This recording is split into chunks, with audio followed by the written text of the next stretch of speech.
புருஷோத்தம மாதமும் புரட்டாசி மாதமும் சேமாம் பிரபு? இல்ல இல்ல, புருஷோத்தம மாதம் அப்படிங்கிறது 3 வருஷத்துக்கு ஒரு முறை வரும். புரட்டாசி மாசம் அப்படிங்கிறது வருஷம் வருஷம் வரும் இல்லையா? இது 3 வருஷத்துக்கு வரும். சோ இது வந்து எவரி 3 இயர்ஸ் கூட தான் வரும்.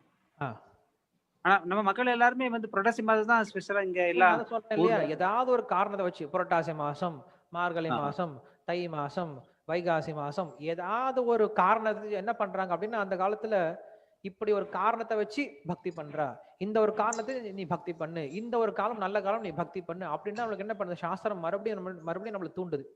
ஏதாவது ஒரு காரணத்தை என்ன பண்ணணும், பக்தி செய்ய ஆரம்பிக்கணும். அதுதான் நம்மளுக்கு முக்கியம். பக்தி இந்த மாசம் செய்யணும் அந்த மாசம் செய்யணும் கிடையாது. எப்ப செஞ்சாலும் பக்திக்கு உண்டான பலனை கிருஷ்ணர் கொடுக்கதான் போறார். நம்ம அந்த சொன்ன இல்லையா, ஒரு முறை பகவானுடைய நாமத்தை சொன்னோம் அப்படின்னு ஹரி அப்படின்னு ஒரு முறை சொன்னா அதுல கிடைக்கக்கூடிய பலன் அப்படிங்கிறது நம்மளால கற்பனை கூட பண்ணி பார்க்க முடியாது. அவ்வளவு பலனை கொடுக்குறாரு ஒரு முறை சொன்னாவே.